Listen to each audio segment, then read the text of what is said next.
नमस्कार दोस्त। देखिए, पिछला जो हम लोग का जूलॉजी का वीडियो था, इसमें हम लोगों ने सीखा था कोशिका क्या होता है, कोशिकांग सीखा था, कोशिका में विभाजन सीखा था और हमने कोशिका पूरा चैप्टर फिनिश कर दिया था। जो भी हमारा कोशिका पढ़ना था उसको हमने ख़त्म कर दिया था। अब हमें रोग के बारे में थोड़ा सीखना है। हमने कहा था चूँकि ये बहुत इंपॉर्टेंट चैप्टर है, ये रेलवे, एसएससी, बैंक, पीओ, हर जगह आपको जहाँ बायोलॉजी पूछा जाएगा, इस बात के लिए तैयार रहिएगा, चाहे वो पब्लिक सर्विस कमीशन हो या कोई ड्राइवर, खलासी, जिसका भी एग्ज़ाम हो, इससे क्वेश्चन पक्के से आता है। ठीक है ना, श्योर 40 से क्वेश्चन होता है, एक क्वेश्चन आना ही आना होता है।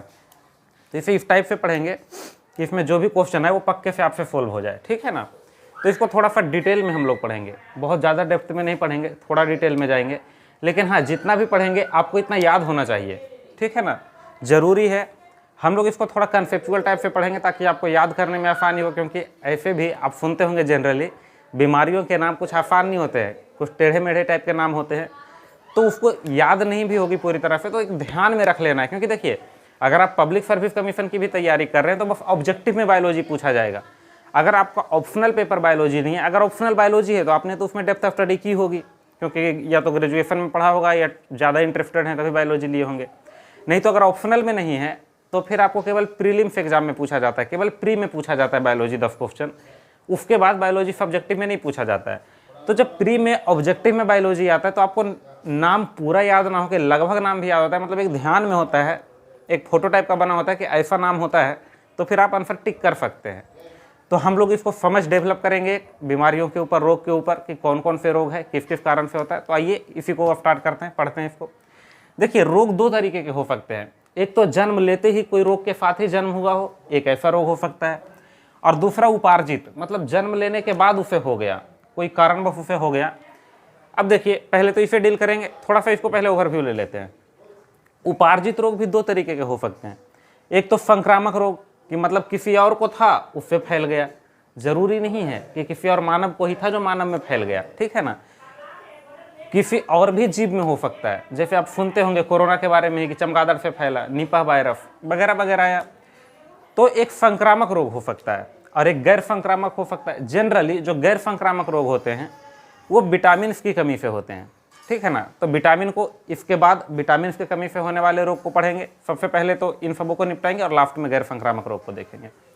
ठीक है, तो आइए सबसे पहले डील करते हैं जन्मजात रोग को। देखिए, जन्मजात रोग का मतलब होता है कोई भी बच्चा जैसे जन्म लेना हो तो उसका जन्म लेते वक्त उसमें डिपेंडेंसी कौन करता है, कौन सी कोशिका उसके जन्म लेने में भाग लेती है, तो केवल जनन कोशिका। आपको हमने पहले ही डील किया था कि स्पर्म या ओवम जो होते हैं उसे जनन कोशिका कहते हैं, और उस कोशिका में जो कोशिका विभाजन होता है वो मायोसिस के द्वारा होता है, मतलब अर्धसूत्री विभाजन होता है। अब अर्धसूत्री विभाजन से हमें प्रॉब्लम नहीं है, लेकिन इसका जो कुछ फेजेज है वो काफ़ी कॉम्प्लेक्स टाइप के हैं, काफ़ी जटिल टाइप के हैं। देखिए, इसमें प्रॉब्लम क्या होता है, एक तो गुणसूत्र की संख्या आधी हो जाती है, 23 गुणसूत्र आते हैं, मतलब 23 गुणसूत्र स्पर्म से भी आना होता है और 23 गुणसूत्र ओवम से भी आना होता है, मतलब शुक्राणु और अंडाणु दोनों से 23 गुणसूत्र आने होते हैं। तो ऐसे में चांसेस रहता है कि जब बट रहा होता है क्रोमोसोम, देखिए सभी को बराबर बांटना है तो कोई दिक्कत तो है नहीं। आप ही सोचिए, अगर बहुत सारा लाइन में एक कुछ कद्दू मान लीजिए, लौकी खड़ा है, उसको काटना है तो एक बार में आप काट दीजिएगा, बीच में सब कट जाएगा। लेकिन चुन चुन कर काटना है कि नहीं, 23 को काटना है, 23 को छोड़ देना है, एक बार 23 को इधर से काटना है और एक बार 23 को दूसरी तरफ से काटना है, और दोनों को फिर मिक्सअप करना है। तो इसको काटते वक्त कभी कभी ऐसा होता है कि एक आध गुणसूत्र कम आ जाए या एक आध गुणसूत्र ज़्यादा आ जाए। तो अगर एक आध गुणसूत्र कम आती है या एक आध गुणसूत्र ज़्यादा आता है तो फिर गुणसूत्र की संख्या में परिवर्तन हो गया। तो गुणसूत्र की संख्या में परिवर्तन के कारण हो सकता है जन्मजात रोग, एक तो ऐसे हो सकता है। और दूसरा जो जन्मजात रोग हो सकता है वो देखिए, इसमें क्रॉसिंग ओवर की घटना होती है। तो क्रॉसिंग ओवर की घटना में नाम ही काफ़ी है। क्रॉसिंग ओवर मतलब आपको नहीं लगता है, जिसको कहते हैं लझड़ाना, सीधा सीधी अगर गांव की भाषा में बात करें तो लझड़ाना। तो अगर वो लझड़ा जाएगा तो फिर ऐसे कंडीशंस में आपको नहीं लगता है कि कभी कभी एक्स्ट्रा ओवरलैपिंग हो जाए, किधर और से मुड़ जाए, तो उनकी संरचना में चेंज हो सकता है, गुणसूत्रों की संरचना में परिवर्तन हो सकता है। तो जो रोग होते हैं जन्मजात वाले, ये दो तरीका से हो सकते हैं, या तो गुणसूत्रों की संख्या में परिवर्तन हो जाए या गुणसूत्रों की संरचना में परिवर्तन हो जाए। ठीक है, तो इसको हम पहले देखेंगे। अच्छा, पहले जनन कोशिका के बारे में थोड़ा सा समझते हैं कि जो जनन कोशिका होती है ये क्या होती है। देखिए, हम लोग के शरीर में दो तरह की कोशिका पाई जाती है, एक को कायिक कोशिका कहते हैं और एक को जनन कोशिका कहते हैं। कायिक कोशिका का काम क्या है? शरीर का निर्माण करना। कायिक कोशिका से हमारा शरीर बना होता है। और जनन कोशिका का काम क्या होता है? रिप्रोडक्शन का काम करना, मतलब अगले पीढ़ी को जन्म देना। ये जनन कोशिका का काम है। तो जैसे शरीर में दो प्रकार की कोशिका पाए जाते थे, एक जनन कोशिका और एक कायिक कोशिका, ऐसे ही जनन कोशिका के अंदर दो प्रकार के क्रोमोसोम पाए जाते हैं। देखिए दिक्कत क्या है, प्रॉब्लम ये है कि जो कायिक कोशिका थी, यह मैं बताता हूँ, ये जो कायिक कोशिका थी इसका केवल एक ही काम था, शरीर निर्माण। तो आपका शरीर निर्माण तो ये कर दिया, इसका काम खत्म हो गया। लेकिन जो जनन कोशिका था इसका काम था रिप्रोडक्शन, मतलब प्रजनन का काम करना। तो जब प्रजनन का काम करेगा तो जो बच्चे का शरीर का निर्माण होता है ये भी तो कोशिका के द्वारा ही होगा। तो बच्चा का शरीर का निर्माण भी कायिक कोशिका के द्वारा होगा। मतलब जनन कोशिका के अंदर कायिक कोशिका जाएगी एक, और दूसरा जो बच्चे होगा उसमें भी ये पावर डेवलप होनी चाहिए कि वो भी रिप्रोडक्शन कर पाए, तो उसमें भी जनन कोशिका जाएगी। तो कायिक कोशिका और जनन कोशिका, बच्चे में दोनों प्रकार की कोशिका जा पाए, इसीलिए जो जनन कोशिका होता है इसमें दोनों प्रकार के क्रोमोसोम दिए रहते हैं। ठीक है, दोनों प्रकार के क्रोमोसोम दिए हुए रहते हैं जनन कोशिका में, ताकि वो आगे चलकर दोनों प्रकार की कोशिका का डेवलपमेंट कर पाए। आपने नहीं समझा हमने क्या कहा? कायिक कोशिका हमारा शरीर का निर्माण तो कर देता है, इसका काम खत्म हो जाता है। लेकिन जनन कोशिका जो होता है, इसको जो अगली पीढ़ी में ये जाएगा कोशिका, वहाँ पर भी जाके इसको दो काम करना है। एक तो बच्चे का शरीर का निर्माण करना है, और दूसरा बच्चे को भी ये पावर देना है कि आप भी रिप्रोडक्शन कर पाओ। तो मतलब जनन कोशिका के पास दोनों प्रकार के पदार्थ होनी चाहिए, एक ऐसा जो बच्चे का शरीर का निर्माण कर पाए और दूसरा ऐसा जो प्रजनन की शक्ति दे पाए। तो ऐसे कंडीशन में उनके पास दो प्रकार के गुणसूत्र होते हैं, एक तो कायिक गुणसूत्र जिसको ऑटोसोम्स बोलते हैं, इनके अंग्रेजी वाले नाम ज़्यादा फेमस है, ये ऑटोसोम्स और एलोसोम्स। देखिए इसको ध्यान में रखने के लिए हिंदी मीडियम वालों को थोड़ा दिक्कत होता है, तो ऐसे ध्यान रखिएगा कि जन्म लेते के साथ ही जो ऑटोमेटिक प्राप्त हो जाता है ऑटोसोम्स कहलाता है, मतलब कायिक गुणसूत्र। और जन्म लेते के साथ शरीर को विकसित कौन करेगा? कायिक गुणसूत्र, तो ऑटोसोम्स। और एलोसोम्स मतलब कोई आपको अलाउ करता है कि ठीक है अब आप मैच्योर हो गए हैं, अब आप जवान हो गए हैं, ऐसा होता है ना, मतलब एक एज के बाद ये चीज़ आती है, तो फिर इसको एलोसोम्स बोलते हैं। ठीक है, अब जनन कोशिका जो होती है उसमें गुणसूत्र की संख्या कितनी होनी थी? 46, क्योंकि किसी भी कोशिका में गुणसूत्र की संख्या कितनी है? 46। तो जनन कोशिका में जो 46 गुणसूत्र होने थे उसमें से 44 कायिक गुणसूत्र होते हैं और 2 लिंग गुणसूत्र होते हैं, मतलब एलोसोम्स होते हैं। अब देखिए सर ये इतना ज़्यादा क्यों है 44 और ये इतना कम क्यों है? आप ही सोचिए, शरीर में केवल रिप्रोडक्शन सिस्टम ही थोड़े ना है, शरीर में बहुत सारे पार्ट हैं। तो बच्चे का शरीर में भी बहुत सारा पार्ट बनाना होता है, तो बहुत सारा पार्ट में मैक्सिमम पार्ट शरीर का बनाना होता है, पाचन तंत्र, मस्तिष्क, फलाना चिलाना। तो ज़्यादा जरूरत किसकी पड़ेगी? कायिक कोशिका की या लिंग गुणसूत्र की? मतलब कायिक गुणसूत्र की कि लिंग गुणसूत्र की? तो कायिक गुणसूत्र ज़्यादा जरूरत पड़ेगी, तो इसीलिए 44 होते हैं और ये कम होते हैं 2, मतलब उस रेशियो में दे दिया गया है। जब हम लोग तैयार हो रहे होंगे तो ऐसा मतलब इक्वेशन लगाया गया होगा कुछ। क्यों होता है इसका कोई रीजन नहीं है, बस इतना सा समझिए कि ज़्यादा शरीर डेवलप करना होता है, इसीलिए 44 कायिक गुणसूत्र होते हैं, ऑटोसोम्स होते हैं। ठीक है, अब हम लोग सबसे पहले गुणसूत्रों की संख्या में परिवर्तन और गुणसूत्रों की संरचना में परिवर्तन के बारे में पढ़ेंगे। देखिए सबसे पहले तो संख्या में परिवर्तन के बारे में पढ़ेंगे। इससे पहले पढ़ने से पहले कुछ टर्मिनोलॉजी है, इसको थोड़ा सा समझते हैं। देखिए इसको हम रफ कर रहे हैं, थोड़ा सा आप एक स्क्रीनशॉट ले लीजिए। देखिए इसमें क्या दिक्कत है कि जब भी कोई भी कोशिका होता है तो उसमें कुल मिलाकर 46 गुणसूत्र पाए जाते हैं। हमारे शरीर में 46 क्रोमोसोम पाए जाते हैं, मतलब गुणसूत्र पाए जाते हैं। अच्छा कुछ और ही लिखा गया ये, ठीक है, 46 क्रोमोसोम पाए जाते हैं। अब देखिए ये पेयर्स में रहते हैं, मतलब कितने 23 पेयर होते हैं, तो ये 2n में रहते हैं, ऐसे लिख सकते हैं। तो इसको 2n बोलते हैं या इसको डाइपोलाइड बोलते हैं, डाइपोलाइड बोलते हैं। हिंदी में इसको द्विगुणित बोलते हैं। इस बात को ध्यान में रखेंगे, कभी कभी एग्जाम में पूछ लेता है कि हमारे कोशिका में गुणसूत्र किस अवस्था में रहते हैं, द्विगुणित की अवस्था में रहते हैं या डाइपोलाइड की अवस्था में रहते हैं, 2n के फॉर्म में रहते हैं। ये तीनों में कोई भी नाम आपको दे सकता है, हिंदी मीडियम के हैं तो, इंग्लिश में है तो केवल डाइपोलाइड और 2n याद रखेंगे। ठीक है, हिंदी वाले भी इंग्लिश में याद रख सकते हैं, थोड़ा आसान होता है। डाइपोलाइड, डाई मतलब 2 होता है, कोई टेंशन ही नहीं है। अब अगर बात करें कि पार्टिकुलरली जनन कोशिका की, तो इसमें जब कोशिका विभाजन होता है तो 23 गुणसूत्र बढ़ जाते हैं, क्योंकि अर्धसूत्री विभाजन होता है, मायोसिस होता है।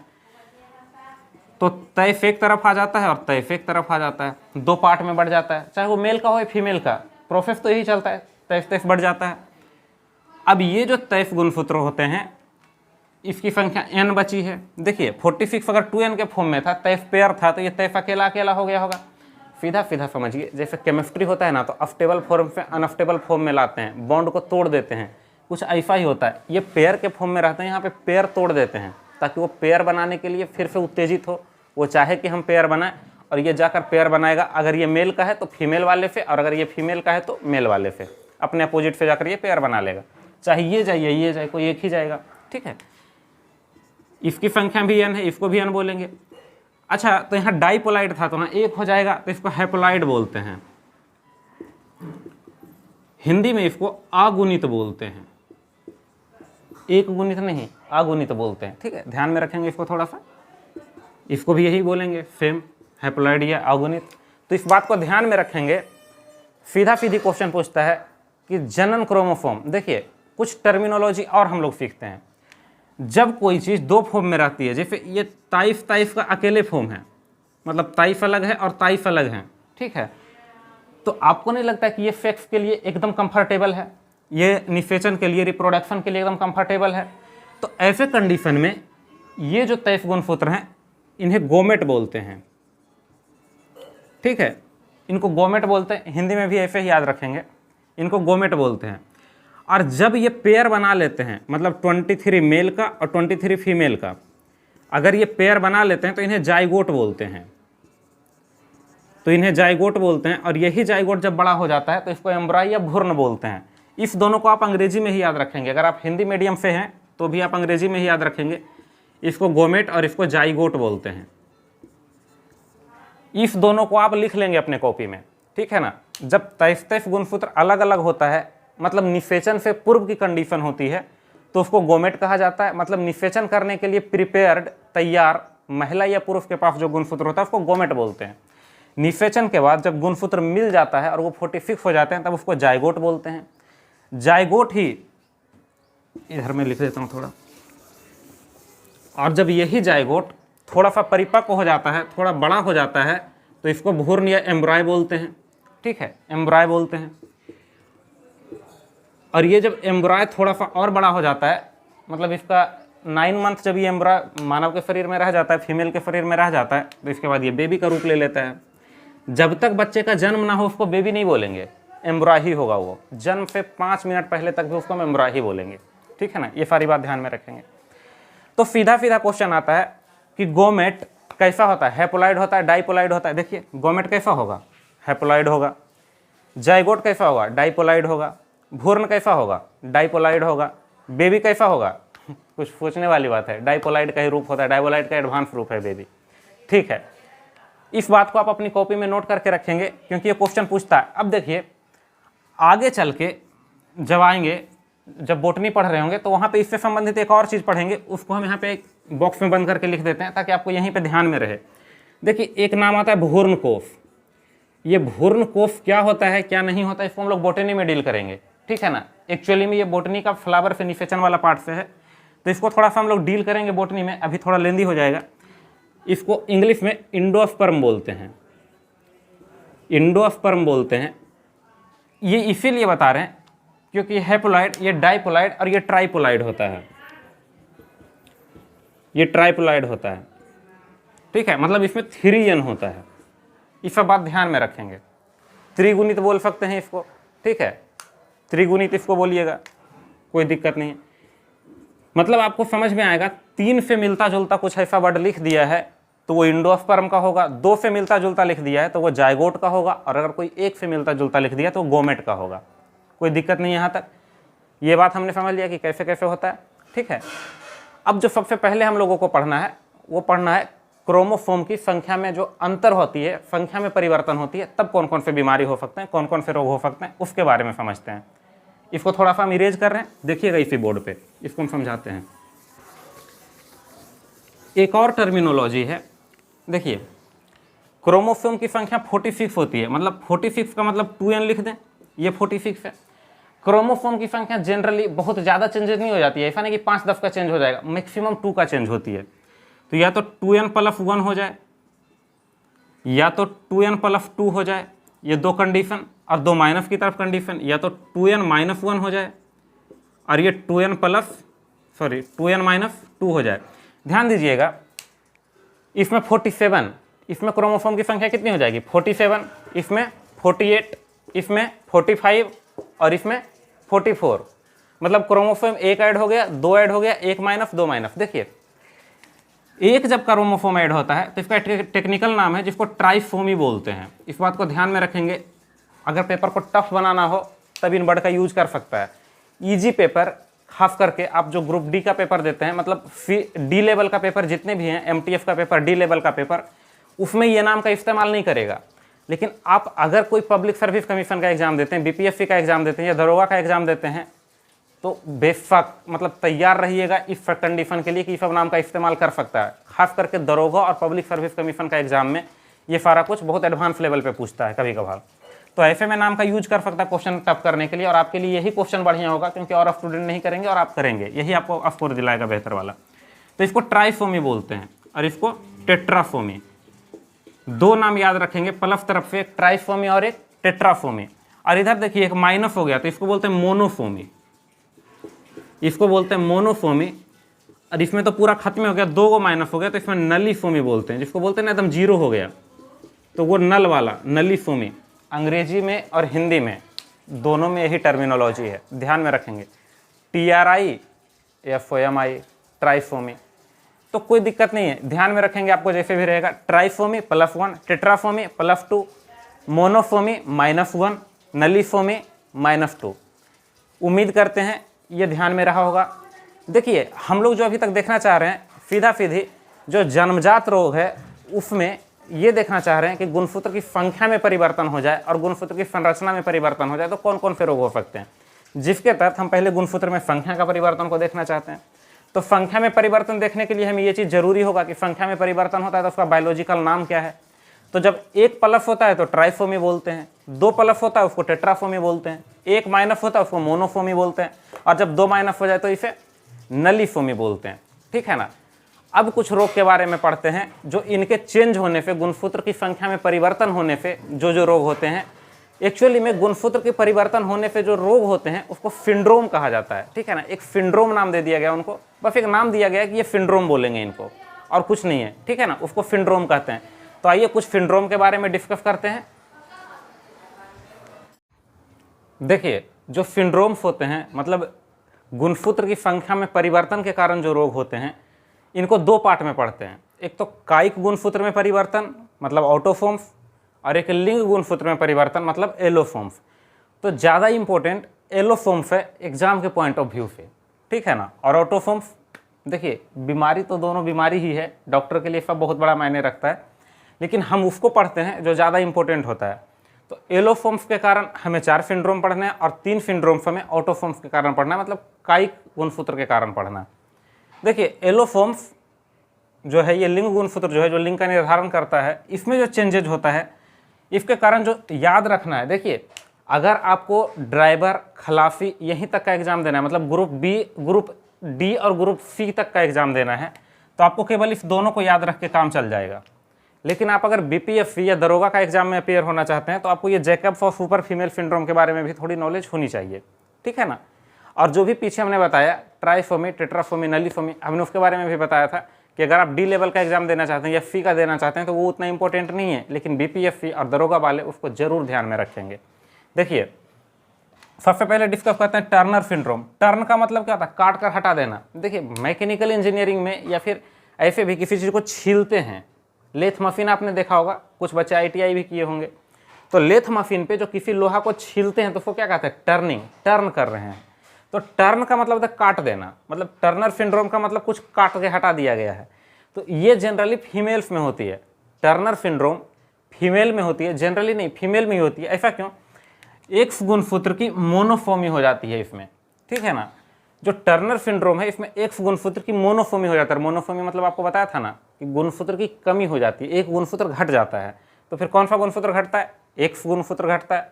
तो एक एक्स घट जाता है, एक बचता है। ये 44 तो ऑटोसोम्स था, एलोसोम्स में एक एक्स में चेंज आ गया, ये ऑटोसोम्स में तो कोई चेंज नहीं आएगा इधर। ठीक है, क्योंकि ये येलो फॉर्म्स में चेंज के कारण पढ़ रहे हैं।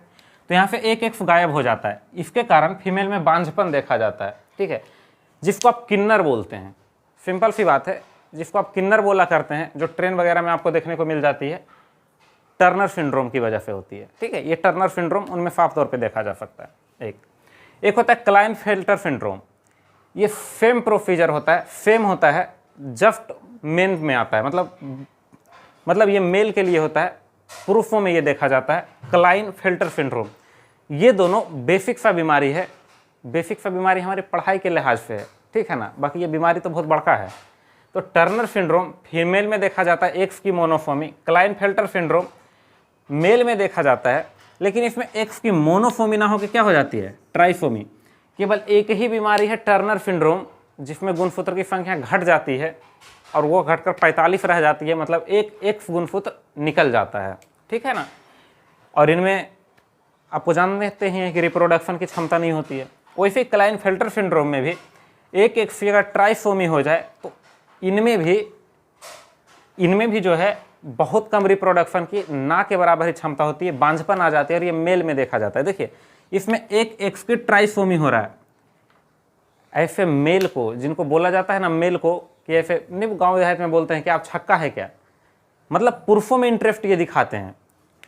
इनमें ज़्यादातर महिलाओं का गुण आ जाता है, ये पुरुषों में ज़्यादा इंटरेस्ट दिखाते हैं। ये भी एक तरह की बीमारी है। तो हम लोगों ने दो सिंड्रोम पढ़ा, टर्नर सिंड्रोम और क्लाइनफेल्टर सिंड्रोम। अब जो थोड़ा एडवांस लेवल की तैयारी कर रहे हैं, दरोगा ये पब्लिक सर्विस कमीशन की तैयारी कर रहे हैं, वो इस दो को ध्यान में रखेंगे, जैकब्स और सुपर फीमेल। देखिए सुपर फीमेल नाम से ही काफ़ी है, ये वोमेन्स में होगा। और जैकब्स को आप ऐसे याद रखेंगे, जैकब्स का मतलब क्या होता है, देखिए जो पत्ती खेलते हैं, मतलब जो कार्ड खेलते हैं, ताश खेलते हैं, आप प्रायिकता में भी पढ़े होंगे, एक को जैक बोला जाता है जिसमें ऐसे जे लिखा रहता है कैपिटल। तो जनरली ताश कौन खेलते हैं, मेल लोग। तो ऐसे ध्यान में रखेंगे कि जैकब्स ये जो सिंड्रोम है ये जनरली मेल में देखा जाता है, ठीक है ना। अब ये जो जैकब सिंड्रोम होता है, इसमें क्या दिक्कत है कि बाई की टेट्राफोमी हो जाती है। देखिए मेल में क्यों नहीं देखा जाएगा, इसमें बाई की टेट्राफोमी हो रहा है। दो हमने एक मोनोफोमी और एक ट्राइफोमी देखे थे, अब टेट्राफोमी का दो देखेंगे। तो बाई में टेट्राफोमी हो रहा है तो जैकब्स, और एक्स में टेट्राफोमी हो रहा है तो सुपर फीमेल। बाई में टेट्राफोमी होगा ही किसमें, जिसमें बाई होगा तो एक्स वाई होता है किसमें, मेल में। तो फिर ये मेल में देखा जाता है जैकब सिंड्रोम। इसमें मेल का गुण कुछ ज़्यादा ही आ जाता है, और इतना ज़्यादा आ जाता है कि इसी को ही सीरियल किलर बोलते हैं, सीरियल किलर। इनको खून वगैरह से बहुत प्यार होता है, इनको खून देख के बहुत मज़ा आता है, समझ गए। इस टाइप के जो लोग होते हैं जैकब सिंड्रोम वाले, इनको खून देखकर अच्छा लगता है। किसी की मृत्यु होती है, किसी को काटा जाता है तो इनको मज़ा आता है। जो आप सुनते होंगे पुराने पिक्चरों में या कुछ पिक्चरों में दिखाया जाता है, सीरियल किलर है, मतलब पीस से पीस काट दिया, किसी आदमी को हत्या भी किया तो पीस से पीस काट दिया। ऐसे लोगों की वो काम होती है जैकब सिंड्रोम वाले। इनमें कुछ ज़्यादा ही मेल का गुण आ जाता है, कुछ ज़्यादा ही इनमें हार्मोन स्रावित हो जाता है। अब सुपर फीमेल सिंड्रोम की बात करते हैं तो इनमें एक्स की टेट्राफोमी होती है, ये फीमेल में पाई जाती है, और इनमें सेक्सुअल कैपेसिटी बहुत एक्स्ट्रा इन्हेंस हो जाती है, ठीक है ना, बहुत ज़्यादा इन्हेंस हो जाती है। इसको कंट्रोल करना मुश्किल होता है इनके लिए, इतनी ज़्यादा इन्हेंस हो जाती है। तो हम लोग इस 4 सिंड्रोम के बारे में पढ़े, चारों को ध्यान में रखेंगे, नहीं कुछ ध्यान में रहेगा तो बस इतना सा बात ध्यान में रखेंगे कि किसका मोनोफोमी हो रहा है या किसका ट्राइफोमी हो रहा है, ठीक है। और ग्रुप डी या ग्रुप सी का एग्जाम आपको देना है, तो वहाँ तक के स्टूडेंट आप सिर्फ अगर ये भी याद रख लेंगे कि गुणसूत्र की संख्या कितनी होती है तो भी काम चल जाएगी आपकी। टर्नर सिंड्रोम में 45, क्लाइनफेल्टर सिंड्रोम में 47, जैकब सिंड्रोम में 48 और सुपर फीमेल सिंड्रोम में 48। तो आप गुणसूत्र की संख्या भी याद रख लेंगे तो काम चल जाएगा। लेकिन जिनको ग्रुप बी या ग्रुप ए का एग्जाम देना है, आपको ये सारी बातें ध्यान में रखेंगे कि कौन से गुणसूत्र के कारण इस गुणसूत्र की संख्या में वृद्धि या कमी हो रही है। जैसे एक्स की मोनोफोमी तो एक्स के कारण हो रही है, एक्स घट जा रही है। क्लाइनफेल्टर में एक्स की ट्राइफोमी मतलब एक एक्स बढ़ जा रहा है। जैकब सिंड्रोम में बाई की टेट्राफोमी मतलब 2 बाई आ जा रहा है, हमने पीछे टर्मिनोलॉजी लिखा है ना इसी वीडियो में। सुपर फीमेल सिंड्रोम, इसमें एक्स की टेट्राफोमी हो जा रही है, 2 एक्स बढ़ जा रहा है। तो ये एलो फॉर्म्स में परिवर्तन के कारण प्रमुख सिंड्रोम्स हैं, प्रमुख बीमारियां हैं जिन्हें आपको ध्यान में रखना है। अब ऑटोफॉर्म्स के बारे में देखते हैं। कायिक गुणसूत्र जो होते हैं, जो कायिक गुणसूत्र हमारे शरीर में 44 पाए जाते हैं। ये कितने पाए जाते हैं? 2, एक 4 बाई, और ये कितने पाए जाते हैं? 44। तो ये जो 44 गुणसूत्र पाए जाते हैं उसमें परिवर्तन के कारण भी कुछ बीमारी होते हैं, जिसमें से 3 इंपॉर्टेंट है जो आपको ध्यान में रखना है, बार बार एग्जाम में पूछा जाता है। अच्छा, ये जो बीमारी है ग्रुप सी और डी वाले इसको नहीं भी ध्यान में रखेंगे तो आपका काम चल जाएगा। ग्रुप सी और डी वालों के लिए एक्चुअली में जन्मजात रोग बहुत कम पढ़ने का है, उसमें से mainly Turner syndrome, Klinefelter syndrome और पढ़ेंगे थोड़ा सा आगे में जो कि संरचना के कारण होता है हीमोफीलिया और वर्णांधता। ग्रुप सी और डी के लिए इतना ही पढ़ना है। उसके बाद में संक्रामक रोग के बारे में पढ़ना है ज़्यादातर और विटामिन वाले के बारे में। लेकिन जो ग्रुप बी और ए का एग्जाम दे रहे हैं उनको ये सारा कुछ ध्यान में रखना है। तो ऑटोसोम्स वाले को तीन सिंड्रोम को ध्यान में रखना है। एक डाउन सिंड्रोम, देखिए इसको क्रम से एकदम याद रखेंगे, ऐसे इसको एकदम इसी क्रम में याद रखेंगे। डाउन सिंड्रोम, एडवर्ड सिंड्रोम और पटायो सिंड्रोम, ठीक है। डाउन सिंड्रोम, एडवर्ड सिंड्रोम और पटायो सिंड्रोम। देखिए डाउन्स में 21वें क्रोमोसोमी की ट्राइसोमी हो जाती है। देखिए जो भी सिंड्रोम है इधर सबकी ट्राइसोमी करवाना है, मतलब एक एक गुणसूत्र बढ़ जाएगा। अब जिसका भी नाम लेंगे, जैसे 21वां क्रोमोसोम तो मतलब 21वां 2 बार रिपीट हो गया, 21वां का फोटोकॉपी चिपक गया।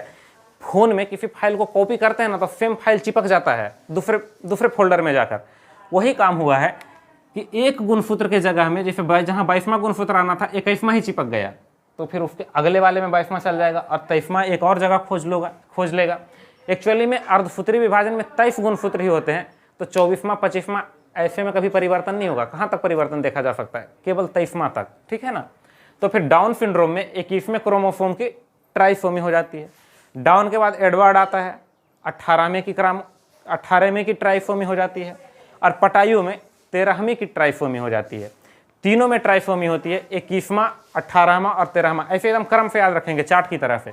डाउन एडवर्ड पटायु, डाउन एडवर्ड पटायु, 21 18 13, 21 18 13, डाउन एडवर्ड पटायु 21 18 13, सबकी ट्राइसोमी हो जाती है। क्लियर है?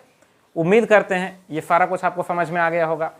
अब इसके बाद क्रोमोसोम की संरचना में परिवर्तन हो जाती है, ठीक है। कभी वो क्रॉस ओवर करते वक्त चेंज कर लेता है, जो उसका मूल होना चाहिए था, जैसा उसका स्ट्रक्चर बनना चाहिए था वैसा नहीं बन पाता है। तो उसके कारण जनरली 2 बीमारी होती है, एक वर्णांधता जिसको वर्णांधता और एक हीमोफीलिया जिसमें रक्त का थक्का नहीं बनता, ये दोनों बीमारी होती है। तो इसके बारे में हम लोग अगले वीडियो में डिस्कस करेंगे। आज यहीं तक रुकते हैं, इसका थोड़ा सा रिवीजन कर लेते हैं, उसके बाद देखते हैं। देखिए आज हमने क्या पढ़ा। हमने रोग के बारे में देखा तो हमने समझा कि एक जन्मजात रोग होता है कि वो चार्ट को याद रखना आपको जरूरी नहीं है, लेकिन अगर वो चार्ट रहेगी तो रिवीजन करने में बहुत आसान होगा, आपको रिवीजन में वो सहायता प्रदान करेगा। देखिए जैसे हम रिवाइज कर रहे हैं आप भी ऐसे रिवाइज कीजिएगा। रोग के बारे में पढ़ना था। रोग 2 प्रकार का था, एक जन्मजात और एक उपार्जित, मतलब एक्वायर्ड था जिसको हम लोग प्राप्त करते हैं अपने ज़िंदगी में। पहले जन्मजात को रिवीजन करना है। जन्मजात 2 तरीके से हो सकता है। सीधा सीधी जन्मजात जनन कोशिका के कारण हो सकता है, तो जनन कोशिका के अंदर गुणसूत्र में कूदते हैं, तो ये 2 तरीके से हो सकते हैं जन्मजात। या तो गुणसूत्र की संख्या में परिवर्तन हो जाए या उनकी संरचना में परिवर्तन हो जाए। पहले संख्या वाले को देखते हैं, तो 2 कंडीशन इसमें भी बनते हैं कि या तो एलोफॉर्म्स में परिवर्तन हो जाए या ऑटोफॉर्म्स में परिवर्तन हो जाए, मतलब या तो लिंग गुणसूत्र में परिवर्तन हो जाए या कायिक गुणसूत्र में परिवर्तन हो जाए। तो पहले हम लिंग गुणसूत्र में परिवर्तन को देखें। इसके तहत 4 चीज़ों को हमने पढ़ा। एक टर्नर सिंड्रोम जिसमें मोनोफोमी हो रही थी एक्स की, क्लाइनफेल्टर सिंड्रोम जिसमें एक्स की ट्राइसोमी हो रही थी, जैकब सिंड्रोम जिसमें बाई की टेट्राफोमी हो रहे थे, ये लोग सीरियल किलर हो जाते हैं, और सुपर फीमेल जिसमें एक्स की टेट्राफोमी हो रही थी। ऐसे ही हमने ऑटोफॉर्म्स के बारे में देखा। तीनों को हमने कहा था लाइन से याद रखिएगा, डाउन एडवर्ड पटायु। पहले ऊपर डाउन आएगा, देखिए उल्टा याद रखेंगे, डाउन कहाँ होता है? नीचे, लेकिन डाउन को सबसे ऊपर रखेंगे। डाउन एडवर्ड बीच में आएगा और नीचे क्या आएगा? पटायु। डाउन एडवर्ड पटायु 21 18 13, 21 18 13, ठीक है। अरे नहीं ध्यान में रहता है तो सिंपल सी बात है, ऐसे ध्यान में रखेंगे। पटाता कौन है? कौन ज़्यादा इसमें चक्कर पकड़ करते रहता है? गांव की भाषा में बोले कि पटा लिया, तो 13 साल का एज, मतलब टीनेजर्स होते हैं। एडवर्ड थोड़ा सा मैच्योर हो जाता है, ठीक है, 18 साल। और अगर आपको डाउन फोन है, मतलब आपको झुकना है, झुकता आदमी कब है? जब उसमें मैच्योरिटी आ जाती है, एक समझदारी आ जाती है। तो डाउन कब होता है? 21 साल में। तो डाउन एडवर्ड और पटायु 21 18 और 13 सबकी ट्राइसोमी होती है। 21वें गुणसूत्र की ट्राइसोमी, 18वें की ट्राइसोमी और 13वें की ट्राइसोमी। उम्मीद करते हैं आपको ये सब बात ध्यान में रखी होगी। अच्छा, डाउन सिंड्रोम का एक और बड़ा दिक्कत है कि डाउन सिंड्रोम जिसको हो जाता है उसका शरीर विकसित नहीं होता है, नाटा रह जाता है, चेहरा गोल रहता है।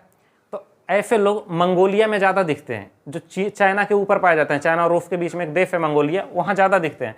और इनका दिमाग भी पूरी तरह से विकसित नहीं होता है। तो ऐसे जिनको डाउन सिंड्रोम पाया जाता है इस बीमारी का एक और नाम है, इनको मंगोल मूर्खता बोलते हैं, इनको मंगोल मूर्खता बोलते हैं। ठीक है, अगर मंगोल मूर्खता भी लिख दिया जाए तो वो डाउन सिंड्रोम ही होगा, ये बात आप ध्यान में रखेंगे।